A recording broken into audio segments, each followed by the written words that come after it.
Mga kababayan nating seniors, kung kayo ay 60 o 65 pataas at nanonood ng video na ito ngayon, pakiusap lang. Huwag ninyong iskip ang unang ilang minuto dahil ang sasabihin ko sa inyo ngayon ay maaaring magbago ng inyong buong buhay sa retirement.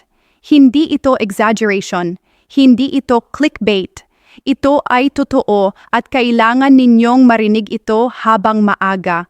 Mayroon akong pinsan na si Aling Nena, 72 years old na siya, nakatira sa Cavite, at buong buhay niya ay nagtatrabaho siya bilang labandera at tindera sa palengke. Hindi siya naka-SSS, hindi siya naka-GSIS, at sa loob ng maraming taon, naniniwala siyang wala siyang karapatang tumanggap ng anumang pensyon mula sa gobyerno. Kaya naman, kahit matanda na siya, nagtatrabaho pa rin siya, nagtitinda ng mani sa kanto, umaasang makatulong kahit papano sa kanyang pang-araw-araw na gastos. Ito ang kwento ng milyon-milyong Pilipinong senior na tulad ni Aling Nena, mga taong nagbigay ng kanilang buong buhay sa pamilya at komunidad, ngunit naiwanang walang proteksyon sa katandaan. Pero ngayon, magbabago na lahat iyon. Dahil ayon sa pinakabagong balita mula sa gobyerno, ang Universal Social Pension para sa lahat ng senior citizens sa Pilipinas ay opisyal na nang inaprubahan. Lahat, at ibig sabihin nito ay lahat, ng mga Pilipinong may edad 60 pataas. Kahit hindi sila dating miyembro ng SSS o GSIS, kahit hindi sila nakapagbayad ng kahit isang pisong kontribusyon sa kanilang buhay, ay magiging karapat-dapat na makatanggap ng buwanang tulong pampinansyal mula sa pamahalaan. Ito ang pinakamalaking retirement reform sa kasaysayan ng ating bansa at kayo ay nasa tamang lugar para malaman ang lahat ng detalye nito. Manatili kayo. Ipapaliwanag ko ang bawat detalye, kung magkano ang matatanggap ninyo, kailan ito darating, paano kayo mag-a-apply, at ang mga mahahalagang bagay na dapat ninyong malaman para hindi kayo maiwanan o mabawasan ang inyong benepisyo. Ito ang video na pinakamahalaga para sa inyong kinabukasan. Bago natin pag-usapan ang mga numero, mahalaga muna na maintindihan ninyo kung ano talaga ang Universal Social Pension at bakit ito napakahalaga. Sa loob ng maraming taon, ang pension system ng Pilipinas ay nag-a-apply lamang sa mga dating empleyado, yung mga naka-SSS kung siya ay private sector worker, or naka-GSIS kung siya ay government employee. Ibig sabihin, lahat ng mga manggagawang impormal, ang ating mga magsasaka, mangingisda, labandera, tindera, at ang ating mga minamahal na nanay at lolo at lola na nagtatrabaho sa loob ng bahay para sa pamilya nila, sila ay naiwanang walang retirement protection. Dati, mayroon ng tinatawag na social pension para sa mga indigent senior citizens. Ito ay 500 bawat buwan. Ngunit hindi lahat ay nakakuha nito dahil limitado ang pondo at mahigpit ang mga requirements. Maraming seniors ang naghihintay ng taon-taon bago pa man makatanggap. Ngayon, sa ilalim ng bagong batas na ito, pinalawak na ang coverage upang maabot ang bawat senior citizen sa buong bansa at ang halaga ng pensyon ay pinalaki na rin ng malaki. Ang bagong Universal Social Pension ay hindi na para lamang sa mga indigent o mahirap. Ito ay para sa lahat ng senior citizens, anuman ang kanilang pinansyal na kalagayan, anuman ang kanilang trabaho noon, at anuman ang kanilang kontribusyon sa SSS o GSIS. Ito ay isang karapatan, hindi isang awa. At iyan ang pinakamahalagang bagay na dapat ninyong matandaan ngayon. Ngayon, pag-usapan natin ang pinakamahalaga, ang mga numero. Ayon sa aprobadong batas, ang Universal Social Pension ay nahahati sa 2 antas batay sa edad.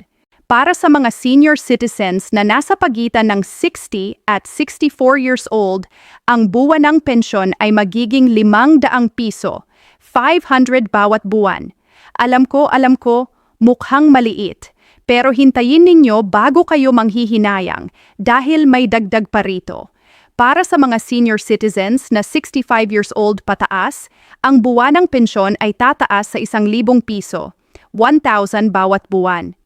At para sa mga pinakamahirap na seniors na nasa listahan ng listahanan, o ang mga solo pensioners na walang ibang pinagkukunan ng kita, maaaring mag-qualify pa sila para sa karagdagang supplemental cash assistance na maaaring umabot ng hanggang 300 piso bawat buwan, 300, na nagdadala ng kanilang kabuuang tulong sa 1,300 kada buwan.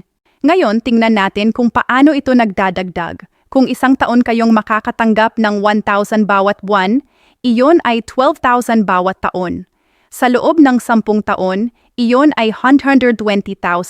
Sapat na para bayaran ang inyong gamot, ang inyong pagkain, o kahit bahagi ng inyong mga bayarin. Hindi ito palayaw. Ito ay mahalagang kita na makakatulong sa inyo na mamuhay ng may dignidad sa inyong katandaan. At narito ang napakahalagang detalye na marami ang hindi alam. Ang Universal Social Pension na ito ay hindi kukuha ng kahit isang piso mula sa inyong SSS o GSIS pension kung mayroon kayo niyon. Ito ay isang dagdag, karagdagang benepisyo na matatanggap ninyo kahit may ibang pensyon na kayo. Kaya kung mayroon kayong SSS pension na, halimbawa, 3,000 bawat buwan at kayo ay 65 taong gulang, ang inyong kabuuan ay magiging 4,000 bawat buwan. Iyan ang pagkakaiba ng bagong batas na ito. Ang susunod na tanong na siguradong nasa isipan ninyo ay ito. Kailan ko ito matatanggap at paano? Napakahalagang pag-usapan ito ng maayos para hindi kayo mapag-iwanan. Ayon sa implementasyon schedule ng DSWD o Department of Social Welfare and Development, ang ahensyang namamahala ng programang ito. Ang una at pinaka-priority na grupo na matatanggap ng Universal Social Pension ay ang mga senior citizens na 65 pataas. Sila ang unang bibilhin sa pagbibigay ng pensyon simula sa inaasahang rollout. Ang mga seniors na nasa pagitan ng 60 at 64 ay susunod na ipapatupad sa loob ng 6 na buwan pagkatapos ng unang rollout. Para sa pamamaraan ng pagbabayad, ang pamahalaan ay mag-aalok ng 3 option. Una, ang direktang cash na matatanggap sa designated payout centers sa inyong barangay o munisipyo sa pamamagitan ng Land Bank of the Philippines o DBP, Development Bank of the Philippines. Pangalawa, ang bank-to-bank transfer para sa mga seniors na may savings account na. At pangatlo, ang e-wallet transfers sa pamamagitan ng GCash o Maya para sa mga mas komportable sa digital na paraan. Ang rekomendasyon ko sa inyo, lalo na kung mayroon kayong pamilya na makakatulong sa inyo, ay mag-set up ng sariling bank account sa Land Bank para mas ligtas at mas madali ang inyong buwanang pensyon. Isang mahalagang babala, huwag kayong magtiwala sa mga taong maglalapitan sa inyo at mag-aalok na i-process ang inyong application para sa bayad. Ito ay libre. Walang bayad ang pag-apply para sa Universal Social Pension at ang lahat ng opisyal na proseso ay nangyayari sa inyong lokal na OSCA, Office of Senior Citizens Affairs, o sa inyong barangay hall. Kung may humihingi sa inyo ng pera para dito, iyon ay scam at dapat ninyong iulat sa autoridad. Ngayon, pag-usapan natin ang pinaka-praktikal na bahagi ng lahat, paano mismo mag-apply. Huwag kayong matakot sa proseso. Mas madali ito kaysa sa iniisip ninyo. Una sa lahat, pumunta kayo sa inyong lokal na OSCA office o sa DSWD office ng inyong lungsod o munisipyo. Dalhin ninyo ang sumusunod na mga dokumento. Una, ang inyong valid na government ID na nagpapakita ng inyong edad. Pwede itong Senior Citizens ID, passport, o birth certificate na may official transcript. Pangalawa, ang inyong barangay certificate of residency na nagpapatunay na kayo ay nakatira sa nasabing lugar ng hindi bababa sa 6 na buwan. Pangatlo, kung mayroon kayo, ang inyong SSS o GSIS number, bagamat hindi ito mandatory para sa Universal Social Pension, makakatulong ito sa mas mabilis na pag-verify ng inyong record. Kapag nandoon na kayo, bibigyan kayo ng application form para sa social pension. Punan ninyo ito ng maayos at kung kailangan ninyo ng tulong sa pagpuno, huwag mahiyang humingi sa mga staff doon. Sila ay sinanay para tulungan kayo. Pagkatapos ng submission ng inyong application, bibigyan kayo ng official receipt o acknowledgement slip.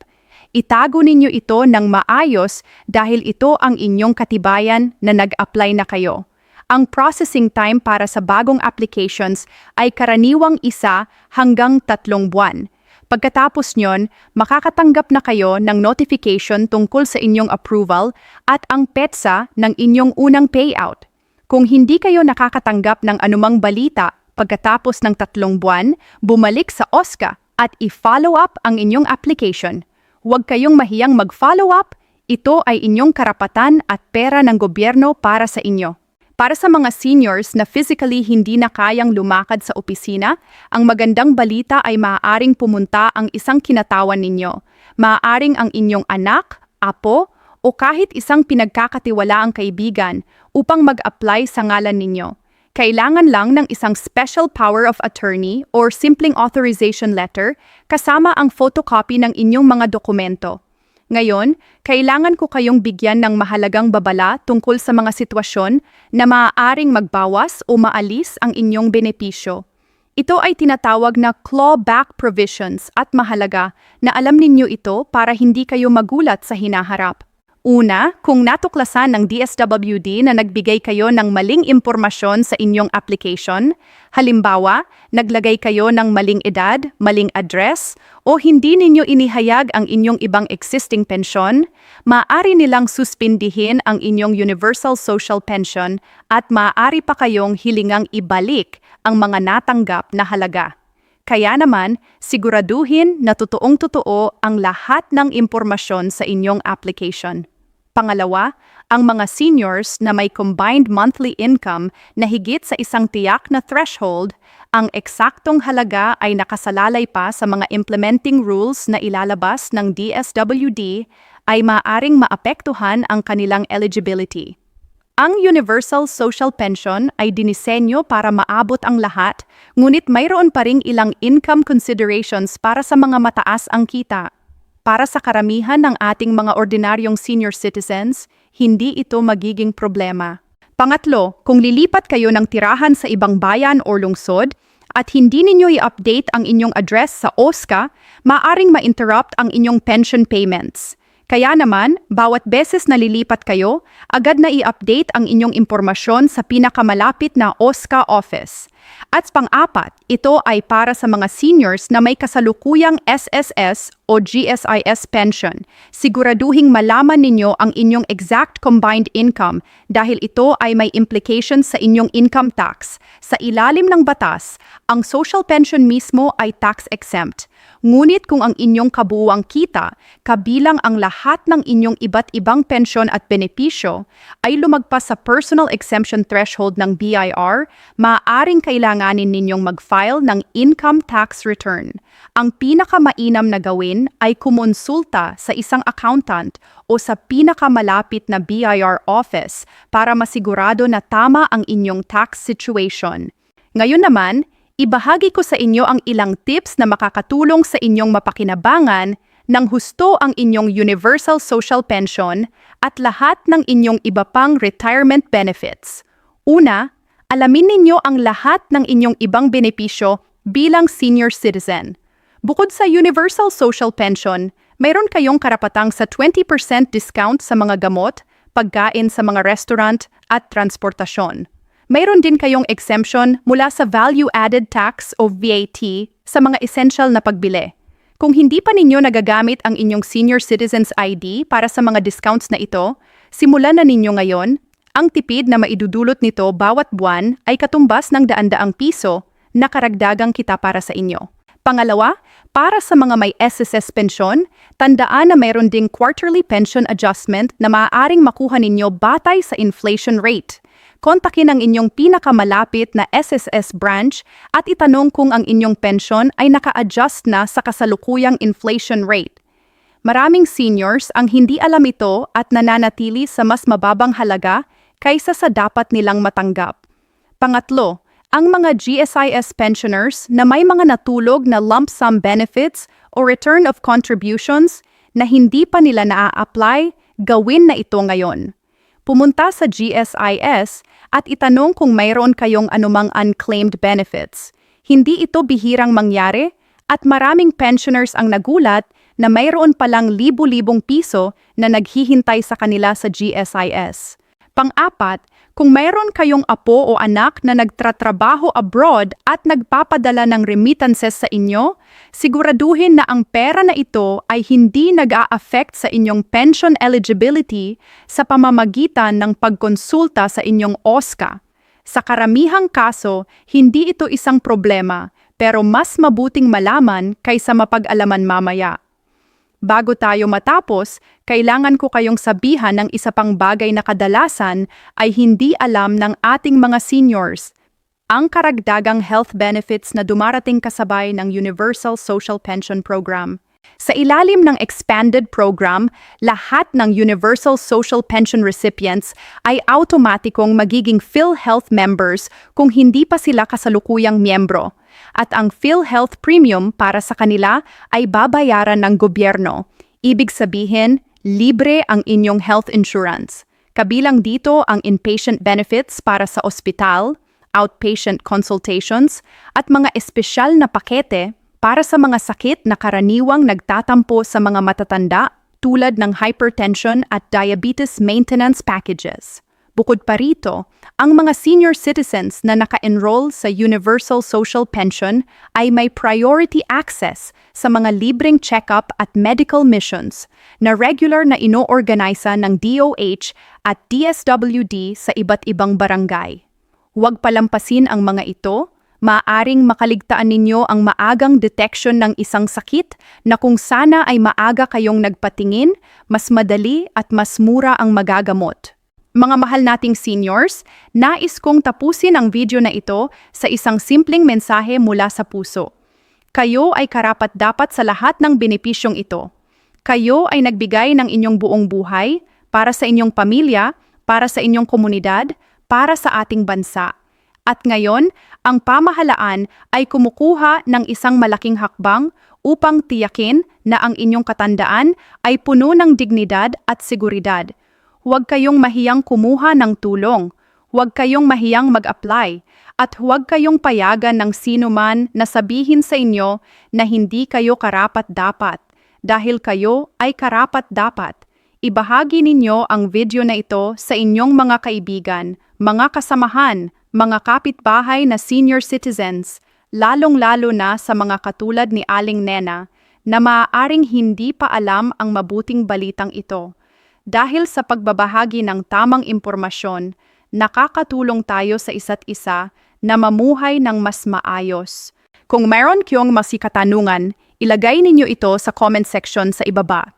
Susubukan naming sagutin ang lahat ng inyong mga katanungan. At kung gusto ninyong malaman pa ang higit tungkol sa SSS, GSIS at iba pang retirement benefits, huwag kalimutang mag-subscribe at pindutin ang notification bell para hindi kayo mapalampas ng kahit isang mahalagang update. Maraming salamat sa inyong pakikinig, ingat kayo lagi at nawa ang bawat araw ng inyong buhay ay puno ng kalusugan, pagmamahal at kasaganaan. Hanggang sa muli!